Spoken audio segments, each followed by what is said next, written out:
की सभी खबरें पाने के लिए शास्त्री परिवार चैनल को सब्सक्राइब करें। साथियों, आप सभी का स्वागत है हमारे YouTube चैनल शास्त्री परिवार चैनल में। आप सभी को पता है मध्य प्रदेश में वर्ग 2 की चयन परीक्षा का आयोजन हो रहा है। इस चयन परीक्षा में हिंदी विषय में कबीर की साखी उसके पद क्रमांक 1, 5 और 7 को सम्मिलित किया गया है।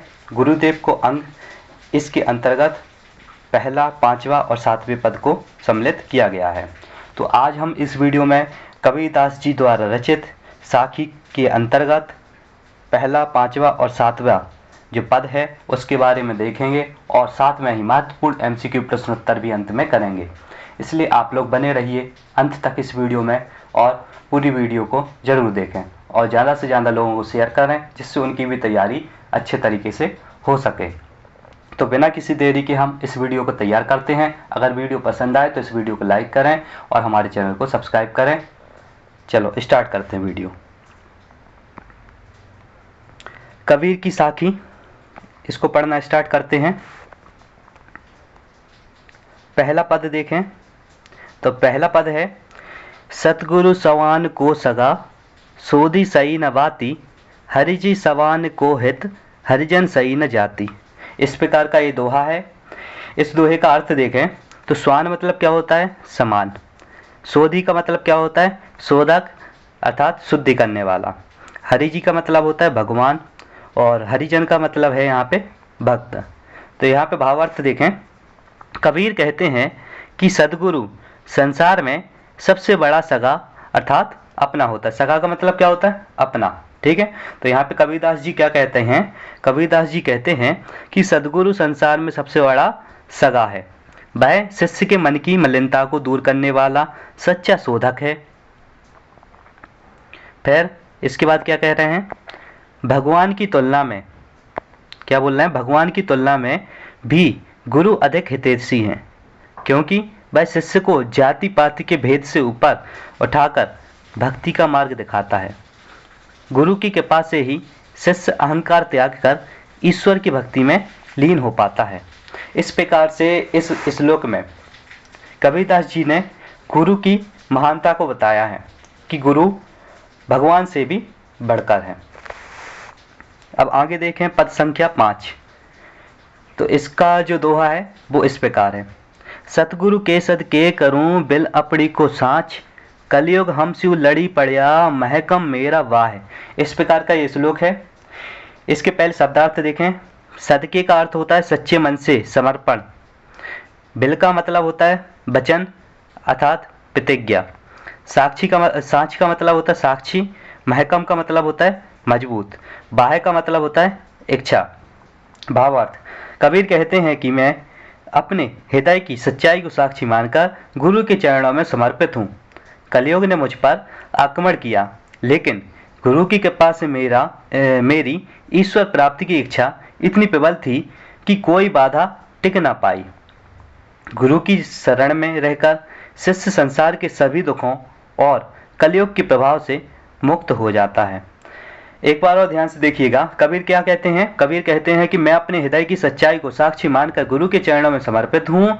कलयुग ने मुझ पर आक्रमण किया, लेकिन गुरु की कृपा से मेरी ईश्वर प्राप्ति की इच्छा इतनी प्रबल थी कि कोई बाधा टिक नहीं पाई।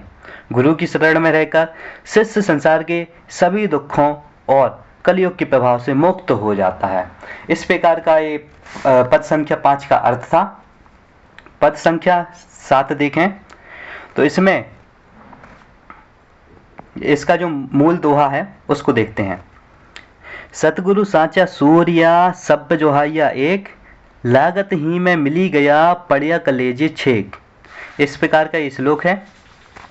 अब शब्दार्थ देखें। सूर्या का मतलब क्या होता है? सूरवीर। सब्ब का मतलब होता है शब्द। जुवाइया का मतलब होता है छोड़ा। कलेजे का मतलब होता है हृदय। छेक का मतलब होता है छेद। इस प्रकार के शब्दार्थ हैं। अब भावार्थ देखें।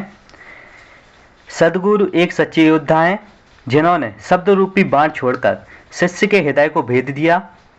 यह बाण लगते ही शिष्य का अहंकार नष्ट हो गया और उसके भीतर ज्ञान की ज्योति प्रकट हुई।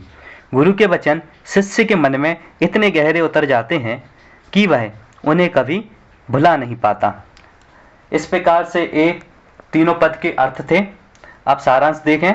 गुरु की महिमा, गुरु को ईश्वर से भी श्रेष्ठ माना गया है, क्योंकि वह मोक्ष का मार्ग दिखाता है। समर्पण का महत्व, गुरु के प्रति पूर्ण समर्पण से कलयुग जैसे कठिन समय में भी सुरक्षा मिलती है। ज्ञान की प्रक्रिया, गुरु के वचन शिष्य के हृदय में अमिट छाप छोड़ते हैं, जो अहंकार को नष्ट करते हैं। इस प्रकार से तीनों दोहों का अर्थ था। अब इसकी जो महत्वपूर्ण एमसीक्यू प्रश्नोत्तर हैं वो भी हम करने वाले हैं। तो आप लोग से अनुरोध है कि इतने महत्वपूर्ण नोट्स मैं आपके लिए बनाता हूं, तो आप लोग मेरी वीडियो को लाइक ज़रूर करें और चैनल को भी सब्सक्राइब करें, जिससे हमें भी मोटिवेशन मिले इस प्रकार के और नोट्स तैयार करने के लिए। चलो अब महत्वपूर्ण एमसीक्यू प्रश्नोत्तर को देखते हैं। कबीर की साखी गुरुदेव को अंग पर जो महत्वपूर्ण प्रश्नोत्तर हैं, एमसीक्यू प्रश्नोत्तर, उनको देखते हैं। पहला प्रश्न है, कबीर के अनुसार सबसे बड़ा सगा कौन है? कबीर के अनुसार सबसे बड़ा सगा कौन है? 4 ऑप्शन दिए हैं। ए ऑप्शन है माता पिता, बी ऑप्शन है भाई बहन, सी ऑप्शन है सदगुरु, डी ऑप्शन है ईश्वर। तो इसका सही उत्तर क्या होगा? आप लोग कमेंट में अवश्य बताएं। इसका सही उत्तर होगा सदगुरु। तो इसका सही उत्तर क्या है? सी नंबर का। सी नंबर का जो ऑप्शन है ये बिल्कुल सही है। प्रश्न क्रमांक दूसरा देखें। सदगुरु शिष्य के मन की किस मलिनता को दूर करते हैं? ए ऑप्शन है अज्ञान, बी ऑप्शन है अहंकार, सी ऑप्शन है मोह और डी ऑप्शन है उपरोक्त सभी। तो इसका उत्तर क्या होगा? इसका उत्तर होने वाला है उपरोक्त सभी। डी ऑप्शन बिल्कुल सही है। प्रश्न क्रमांक तीसरा देखें। कबीर ने भगवान की तुलना में किसे अधिक हितैषी माना है? ए संत, बी ऑप्शन है गुरु, सी ऑप्शन है भक्त, डी ऑप्शन है इनमें से कोई नहीं। तीसरे का उत्तर क्या होगा? तीसरे का उत्तर होने वाला है गुरु। तो ऑप्शन बी बिल्कुल सही है। प्रश्न क्रमांक चौथा देखें। गुरु की कृपा से शिष्य क्या त्याग कर ईश्वर की भक्ति में लीन होता है? ए ऑप्शन है धन, बी ऑप्शन है पद, सी ऑप्शन है अहंकार, डी ऑप्शन है परिवार। तो इसका सही उत्तर क्या होगा? इसका सही उत्तर है अहंकार। सी ऑप्शन बिल्कुल सही है। प्रश्न क्रमांक 5वां देखें। कबीर ने अपने हृदय की सच्चाई को साक्षी मानकर किसके चरणों में समर्पण किया है? ए ऑप्शन है ईश्वर, बी ऑप्शन है गुरु, सी ऑप्शन है माता पिता, डी ऑप्शन है समाज। तो इसका उत्तर क्या होगा? इसका उत्तर होगा गुरु। तो ऑप्शन बी बिल्कुल सही है। प्रश्न क्रमांक 6वां देखें। कबीर के अनुसार कलयुग ने किस पर आक्रमण किया? ए ऑप्शन है समाज, बी ऑप्शन है धर्म, सी ऑप्शन है शिष्य, डी ऑप्शन है स्वयं पर। तो क्या उत्तर होगा इसका? इसका उत्तर है स्वयं पर। डी ऑप्शन बिल्कुल सही है। अब देखें प्रश्न क्रमांक 7वां। गुरु की महिमा से शिष्य की कौन सी इच्छा प्रबल होती है? ए ऑप्शन है धन प्राप्ति, बी ऑप्शन है मोक्ष प्राप्ति, सी ऑप्शन है प्रसिद्धि, डी ऑप्शन है शक्ति। तो सही उत्तर क्या है? इसका सही उत्तर होगा मोक्ष प्राप्ति। तो बी ऑप्शन बिल्कुल सही है। प्रश्न क्रमांक 8वां देखें। गुरु की शरण में रहकर शिष्य किससे मुक्त होता है? 4 ऑप्शन दिए हैं। ए ऑप्शन है रोगों से, बी ऑप्शन है दुखों से, सी ऑप्शन है कलयुग के प्रभाव से, डी ऑप्शन है उपरोक्त सभी। तो इसका उत्तर क्या होगा? इसका उत्तर है डी नंबर का उपरोक्त सभी। रोगों से, दुखों से, कलयुग के प्रभाव से सभी से मुक्त हो जाता है। प्रश्न क्रमांक 9वां देखें। कबीर ने सदगुरु को कैसा योद्धा माना है? ए साधारण, बी सच्चा, सी झूठा, डी कायर। तो इसका उत्तर क्या होगा? कमेंट में जल्दी बताएं। इसका उत्तर होगा सच्चा। प्रश्न क्रमांक 10वां देखें। सदगुरु ने किस रूप बाण से शिष्य के हृदय को भेद दिया? यहाँ पे प्रश्न में क्या बोलना है? सदगुरु ने किस रूपी बाण से शिष्य के हृदय को भेद दिया? 4 ऑप्शन दिए हैं। ए ऑप्शन दिया है ज्ञान, बी ऑप्शन दिया है शब्द, सी ऑप्शन दिया है भक्ति, डी ऑप्शन दिया है प्रेम। तो इसका उत्तर क्या होगा? इसका उत्तर होने वाला है बी शब्द। प्रश्न क्रमांक 11वां। गुरु का बाण लगते ही शिष्य का क्या नष्ट हो गया? ए धन, बी यश, सी अहंकार, डी शरीर। तो इसका उत्तर क्या होगा? इसका उत्तर है सी, अहंकार। प्रश्न क्रमांक 12वां देखें। गुरु के वचन शिष्य के मन में कैसे उतर जाते हैं? ए हल्के से, बी ऑप्शन है गहरे से, सी ऑप्शन है अस्थायी रूप से, डी ऑप्शन है ऊपरी तौर पर। तो इसका सही उत्तर क्या होगा? इसका सही उत्तर है गहरे से। बी ऑप्शन बिल्कुल सही है। प्रश्न क्रमांक 13वां। कबीर की साखियां किस विषय पर आधारित हैं? 4 ऑप्शन दिए हैं। ए ऑप्शन है सामाजिक बुराइयां, बी ऑप्शन है धार्मिक आडंबर, सी ऑप्शन है गुरु की महिमा, डी ऑप्शन है उपरोक्त सभी। तो इसका सही उत्तर होगा उपरोक्त सभी। प्रश्न क्रमांक 14वां। गुरुदेव को अंग शीर्षक क्या दर्शाता है? ए गुरु का महत्व, बी गुरु की महिमा, सी गुरु के प्रति समर्पण, डी उपरोक्त सभी। तो इसका उत्तर क्या होगा? इसका उत्तर होगा उपरोक्त सभी।